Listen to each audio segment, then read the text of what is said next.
Hi hello నమస్తే welcome back to RK's khichdi. ఈరోజు మన ఈ వీడియోలో వినాయక చవితి స్పెషల్ రెసిపీ శనగపప్పు బెల్లంతో చేసిన పాయసం ఏ విధంగా ప్రిపేర్ చేస్తారో నేను మీకు ఈ వీడియోలో చూపెట్టబోతున్నాను.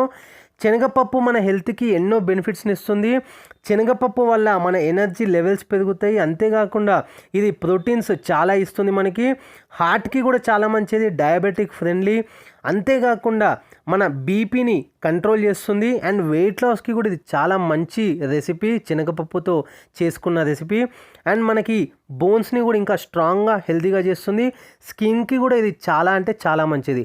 మరి ఈ శనగపప్పు పాయసంని నేను మీకు ఈ వీడియోలో చాలా ఫాస్ట్గా ప్రిపేర్ చేసి చూపించబోతున్నాను. అండ్ లేట్ చేయకుండా శనగపప్పు బెల్లం పాయసం ఏ విధంగా ప్రిపేర్ చేస్తారో లెట్స్ స్టార్ట్ అవర్ వీడియో. శనగపప్పు బెల్లం పాయసం ప్రిపేర్ చేసుకోవడానికి ముందుగా ఒక కప్పు శనగపప్పు తీసుకుంటున్నాను నేను. శనగపప్పు కొంచెంసేపు నానబెట్టుకున్న తర్వాత మొత్తం దాన్ని ప్రెషర్ కుక్కర్లో వేసుకొని ఒక 5 to 6 విజిల్స్ వచ్చేంత వరకు మనం దాన్ని బాయిల్ చేసుకోవాలి. బాయిల్ చేసుకున్న తర్వాత ఇప్పుడు దాన్ని పక్కన పెట్టేసుకొని నెక్స్ట్ ప్రాసెస్ చూద్దాము. ఒక ప్యాన్ తీసుకోండి. ఆ ప్యాన్లో 3 స్పూన్స్ ప్యూర్ ఘీ యాడ్ చేస్తున్నాను. ఈ నెయ్యి కరిగిన తర్వాత డ్రై ఫ్రూట్స్ చిన్నగా కట్ చేసుకున్న డ్రై ఫ్రూట్స్ ఇందులో యాడ్ చేసుకుందాము.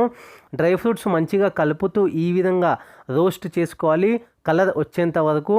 ఇప్పుడు కలర్ వచ్చేంత వరకు మనం డ్రై ఫ్రూట్స్ని బాగా మనం రోస్ట్ చేసుకున్నాం కాబట్టి ఇప్పుడు ఒక చిన్న ప్లేట్లోకి తీసుకోవాలి. ఇప్పుడు మనం ముందే ఏదైతే ప్రిపేర్ చేసి పెట్టుకున్నామో శనగపప్పు, మంచిగా ఉడకబెట్టుకున్న శనగపప్పుని ఇందులో యాడ్ చేసుకోవాలి. మనం ఉడకబెట్టుకునేటప్పుడు ఏదైనా వాటర్ మిగిలితే అది కూడా ఇందులో యాడ్ చేసుకోవాలి. యాడ్ చేసుకున్న తర్వాత ఇప్పుడు బాగా మిక్స్ చేసుకోండి. బాయిలింగ్ ఇట్లా లైట్గా బాయిలింగ్ స్టేజ్కి వచ్చేటప్పటికి మనము బెల్లము ఒక కప్పు యాడ్ చేస్తున్నాము. బెల్లము ఇప్పుడు మంచిగా కరిగేంత వరకు బాగా కలుపుతూ ఈ విధంగా మనం మొత్తం కూడా బెల్లం కరిగేంత వరకు వెయిట్ చేయాలి.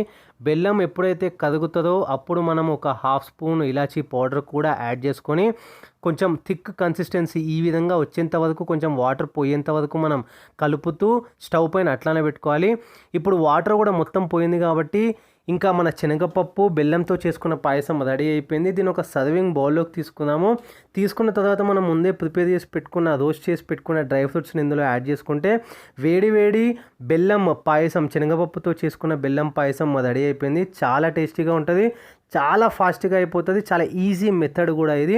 సో ఇది ఇవాల్టి video, Vinayaka Chavithi special recipe శనగపప్పు బెల్లంతో చేసుకున్న పాయసము. నెక్స్ట్ ఇంకా మరిన్ని రెసిపీస్ కోసం stay tune for my videos. Channel ఏదైనా కొత్తగా విజిట్ చేస్తున్నట్టయితే వీడియోస్ చూడండి, నచ్చితే కనుక సబ్స్క్రైబ్ చేసుకోండి. Thanks for watching this video.